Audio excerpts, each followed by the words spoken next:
The following is intended only for mature audiences.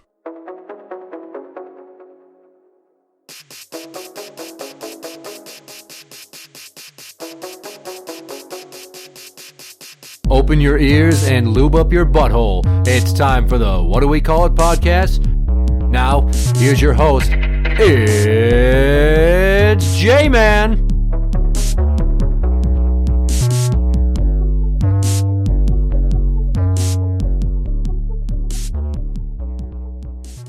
Welcome to the What Do We Call It podcast. I'm Jmann. And I'm number one fan, Tim. Defund the police. Bad idea. Turns out it was a terrible idea. Yeah. And do you know what Jen Psaki was saying in a press conference the other day? I don't know who that is. Who was that? That is Biden's press secretary, the one that the reporters ask questions to. Okay. And she gives the, we'll have to circle back answer every time. Or she just doesn't answer it with a long-ass speech. Tee-hee. Or gives that reporter a very hateful look. Uh-huh. She said, well, that was actually the Republicans' ideas. No. Well, defunding the police is dead now in the eyes of the Democratic Party, at least for the time being, because the party isn't about to let itself get beat in the crime issue, especially in the face of waves and waves of upticking violent crime in this nation, in major metropolitan areas. Almost every single one, if I recall correctly. It's fucking nuts how much violent crime has gone up. Especially Wasn't like it, shootings and shit. Was it Portland or... I don't think it was Chicago, but I think it was Portland. It's up 500%. Well, I'd have to say that in Portland, on every given year, they probably have, 9 or 10 murders? I don't know, but I know after the autonomous zone that they had last year, yeah. Yeah. Anyway, so in recent days, Biden announced that the state and local governments will be allowed to use billions of dollars in their COVID relief money to bolster their police departments.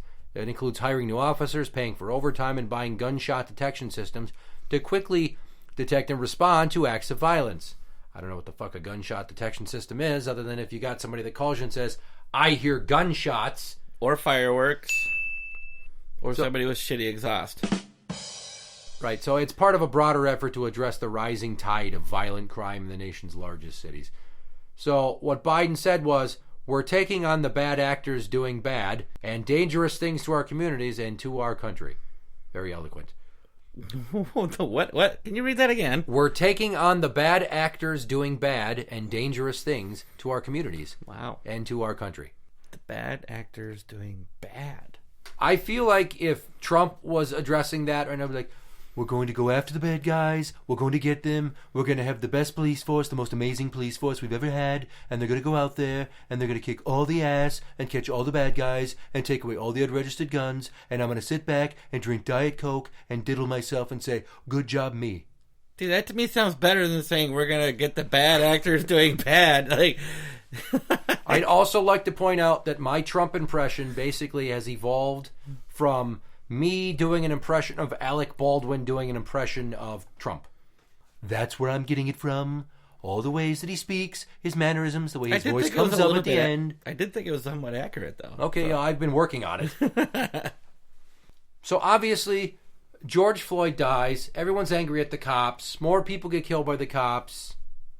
It just keeps going. So there's more and more crying for defund the police, which anybody who isn't a fucking retard would know, oh, we're going to take money away from the cops and have fewer cops. Well, that doesn't mean that we're going to have fewer criminals, because you want to have social workers and community counselors. What are you going to have? The fucking OG that used to be a gangbanger walk up to the young kids and be like, y'all fucking up, need to stop that shit. Because they're going to be like, ha ha ha ha, bang. Give me your fucking shoes. I mean, it's not like in the movie Meteor Man, where Cypress Hill played a gang and Naughty by Nature played a gang, and then he talked him into just making peace, which you're drawing a blank because you never saw the movie Meteor Man with Robert Townsend. Never did. And you also aren't familiar much with the bands Cypress Hill or Naughty by Nature. Heard of them, never listened. Maybe I've heard of some of their songs. I don't know. Right. Most of the music I listen to, I don't know who the hell sings it. So. Well, it was a 90s movie where he was like the black Superman. He came in contact with a meteor, but the more he used his powers, the more he had to recharge. So, like, at one point, he made the city safe, and then he did so much saving that he zonked out for, like, days. and then shit got bad again, like in the span of just, like 72 hours, 96 maybe, I don't know, something like that. And like, where have you been, Meteor Man? It's like, okay, yeah, I get it. This is a fucking superhero movie aimed at kids. Yeah, I get it. Much like the movie Steel with Shaq playing John Henry Irons, the black Superman who's clad in a completely steel suit and has a giant sledgehammer. It was geared more towards kids. I would have to say maybe the special kids, too. What are you saying about Shaquille O'Neal as an actor? He can't fucking act. Are you telling me Kazam is not a cinematic tour de force? Yeah. Okay. That's exactly what I'm telling you. Okay. Well, back to what we're talking about here. People said defund, crime went up. Everybody that has a brain went, no shit. Who would have thought this would happen? And now everybody's pulling an about face and saying, we need to stop this. But it's funny, because as I'm reading through this, and one story where I got that quote from Biden was from a news source called The Week. Now, here's a story from BBC saying, Biden backs funding more police to fight crime wave. And I'm going to go down here where it talks about, let me see.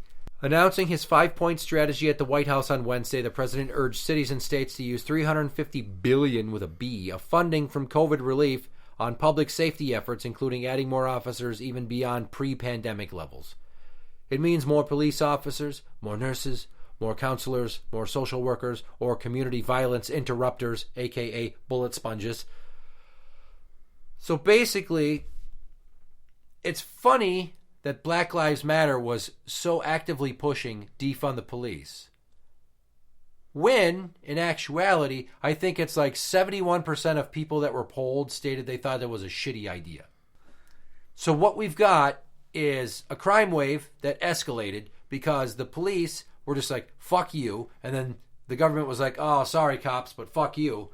We're throwing you under the bus because we want these votes. Yeah, all of this is because the fewest voices that were screaming were doing so the loudest, and the government caved to public pressure from the hard left. I mean, it goes with both sides, It seems like the press likes to give the microphones to the people who have zero chance, zero majority, and on both sides. The extreme fucking morons on the right and the extreme fucking morons on the left. I don't know why they get the microphone. Well, it doesn't matter what color you are or what party you belong to. The idea that there are criminals and we need the police to protect us from them or respond when they victimize us, it goes across all lines. Socioeconomic, cultural, age, all of that shit. So when they start talking defund the police, I'm actually shocked that so many people sat back and said, okay, fuckers, you're going to see what's going to happen, as opposed to getting out there and being just as loud with the, no, absolutely goddamn not are we going to do that. Because what's going to happen? The criminals are going to be like, hey, there's fewer cops. And guess what happened? The criminals were like, hey, there's fewer cops. Well, that's the point I was trying to make with that. The microphone's given to the... They gave the microphone to the small group of people saying defund police. And those of us who are saying, hey, no, we need more fucking police. We didn't get a microphone. And so the politicians are looking at these few people and going, we need to defund the police, going, well, I kind of want those votes. That's a lot of public pressure because these people are actually on TV. So we're going to go with defund the police. It's the small minority of people that get the microphone that are swaying public policy that affects everybody. And that is wrong. Well, and I had a conversation about this with my supervisor recently. He's a very down-to-earth guy. He's ex-military. And we're talking about the current state of race relations in the nation. And he's like, I've always thought that because of what the media does to divide us, that if there was another civil war, it wouldn't be across color lines, although the current state of things suggests it. It would be the people versus the media because they realize they're being fucking played with what's being put out there. They're putting fear into our heads. They're giving the microphones to the idiots that aren't thinking this thing through. They're all about, I'm screaming with my voice because of my emotions. I'm not screaming with my voice because I've had a well thought out, long while to use my head instead of my heart. Yeah, and they're saying that person speaks for the majority of everybody. They're swaying public policy. It ain't journalism anymore. It's activism is what it is. Basically, and more importantly, the government's not helping us whatsoever. They don't really care. It's just this constant cycle of, I got to make sure that I tick off enough boxes to get reelected because I don't want to lose my job. That's the ticker right there, and that's every politician. Random sidebar on this. Would it make sense, since we have an age requirement to be president, to have an age limit to be president? Yeah, I think Biden was too old. I actually think that Trump was getting to be too old.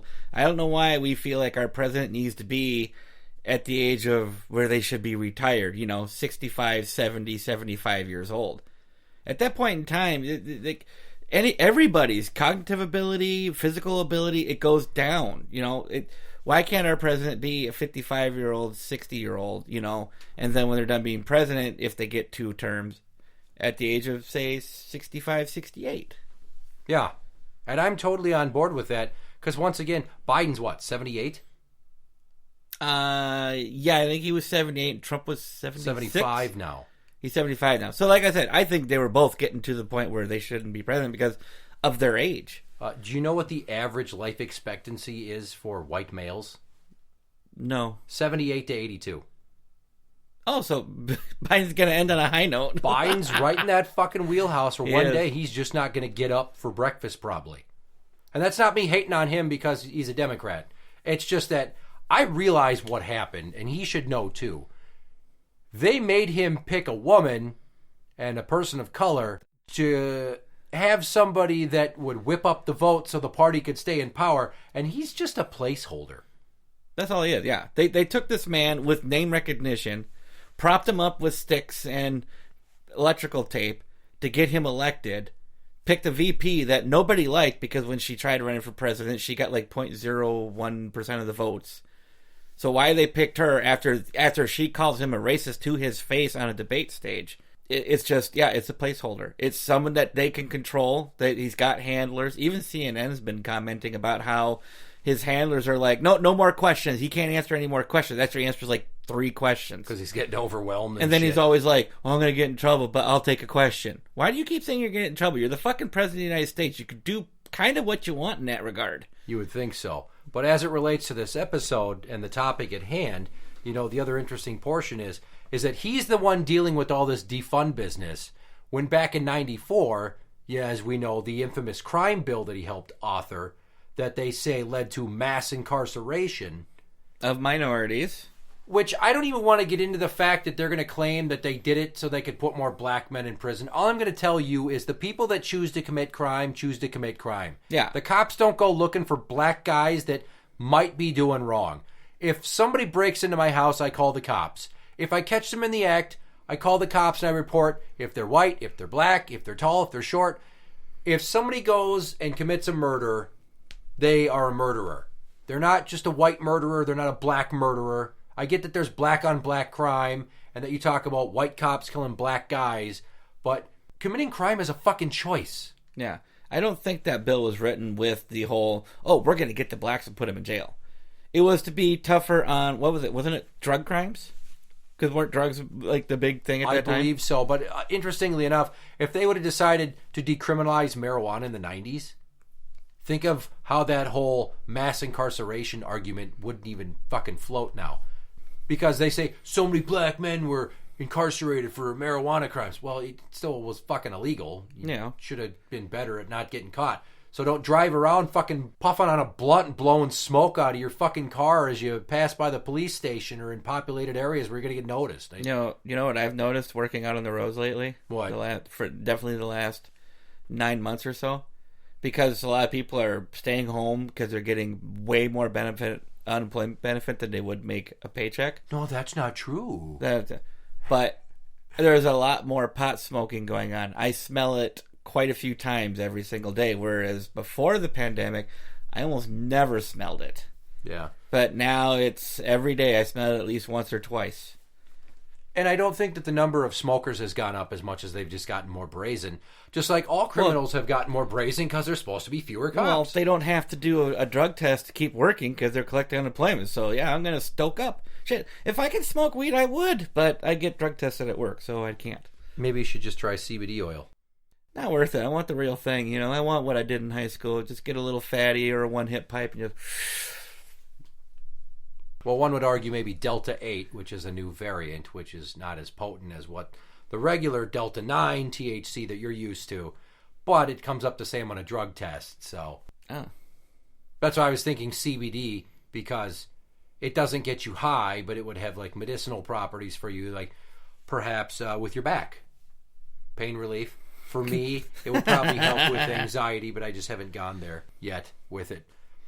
Anyways, so now that they're saying let's use this money to fund more police officers, that notion is going to collide head on with the fact that people don't want to fucking be cops anymore. That's the two-pronged fuck you that came with this defund notion. Is one, you pissed off the cops, and there were fewer of them, so the criminals went crazy. But now you want to bring them back, and Minneapolis is down like 200 and some officers. From early retirements and people out on medical claiming PTSD after the fucking riots around here. And I don't blame people for not wanting to be cops. Shit. I did it for like a month. I was like, this is fucking stupid. Why did I even try this job? I knew I didn't want it, and I went back to the jail.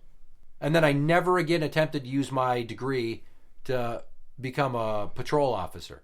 I just don't want to do it. I don't want the responsibility. Still have the respect for the rules. Still would love to fight crime, but you're more likely to catch me in some weird homemade costume out there with a nightstick, cracking drug dealer skulls if I can find them, than fucking driving around in a patrol car with a gun on my hip.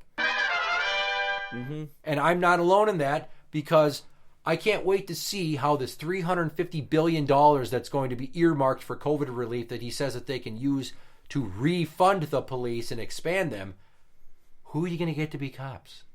You're not going to get more cops until the cops know they're going to be backed up by politicians. Right. Backed up by city councils, by the mayor, you know. So, like, the Minneapolis City Council is not, you know, threw the police under the bus. They don't back up the police. And I will say that Mayor Fry was like, defund's not the best idea. I'm not going along with that. So we have to give him that caveat. We have to give him that, yeah.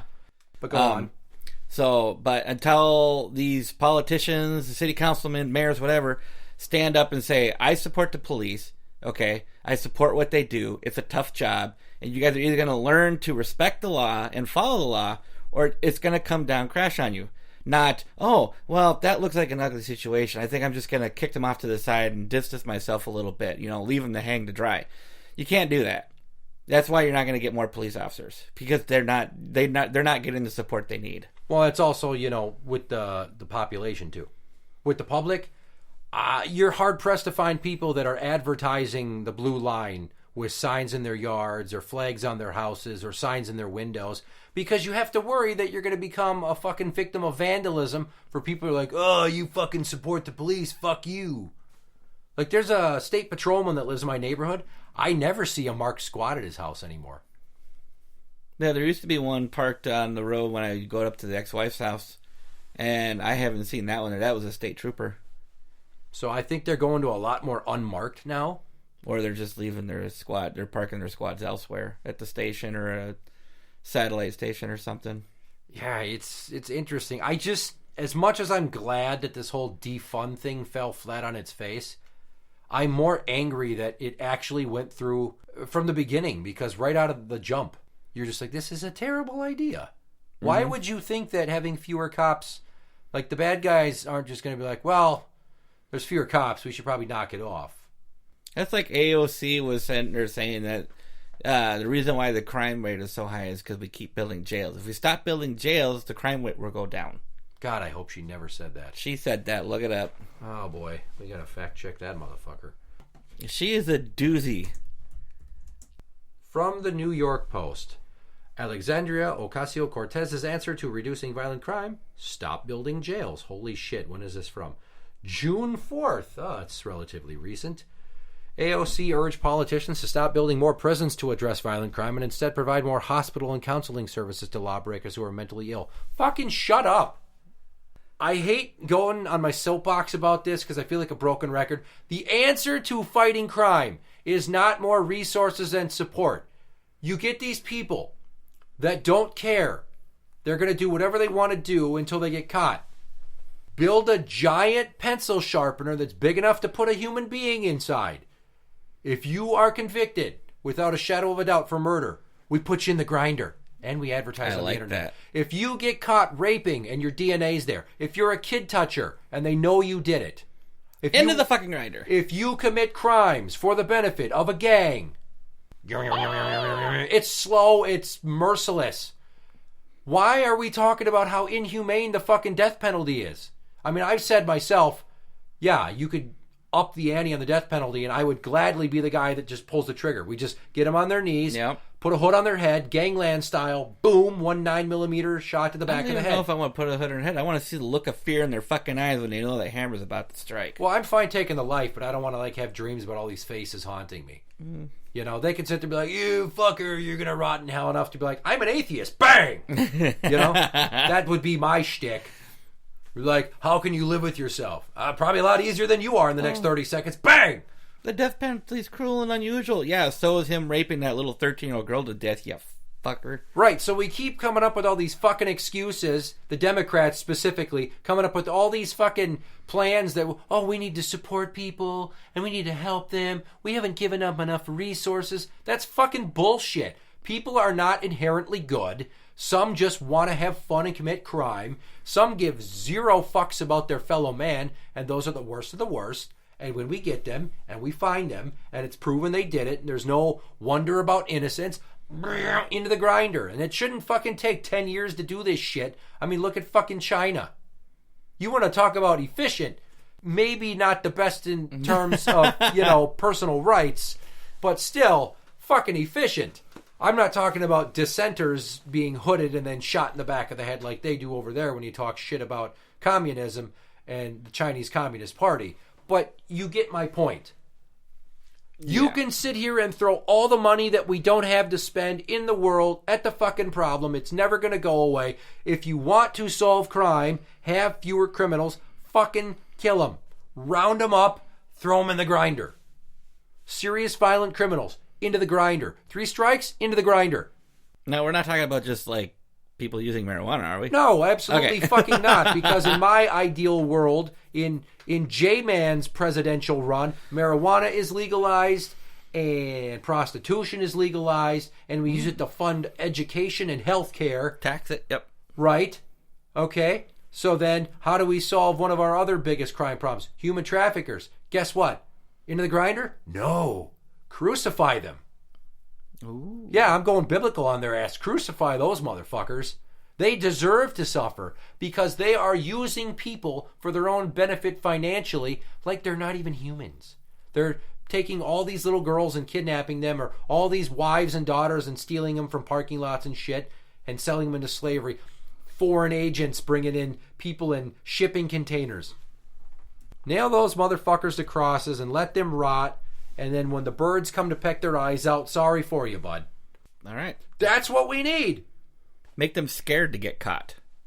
When I was a kid, I was terrified my dad would find out what I did and get caught. So that's part of it, is people don't respect the badge and they don't have fear of the consequences. So if we had something to really be fucking scared about, then maybe they'd knock this shit off and say, hey, get a fucking job, you lazy piece of crap. Yep, I'm scared of being homeless, which is why I maintain a really good job. Yeah. Fund the cops, appreciate the cops, build a grinder. Back the cops up and use that grinder. I'm only going to turn 39, so, the next election's in 2024. So, yep. I'll be turning 42. That's not in my 70s. No, but Let me reform the criminal justice system, because you'll be shocked how well I do it. Having worked in it and having seen it from different angles with all the people that I've met from different walks of life that were criminals. I promise you, you're not going to see as many criminals stuck behind bars for as long. And this crap of there being racial inequality in terms of people in court. Mm-hmm. Yeah, we'll pump some more money into having better public defenders. So the disparity in representation will perhaps then result in lighter sentences for the black guys they say are always getting the worst of the worst runs in prison. It's the least we could fucking do. Interact with the show on Twitter at What Do We Call It. That is at What Do We Call It. You can find us on Facebook at facebook.com/group/What Do We Call It podcast show. For the What Do We Call It podcast, I'm Jmann. And I'm number one fan Tim. And that's the end.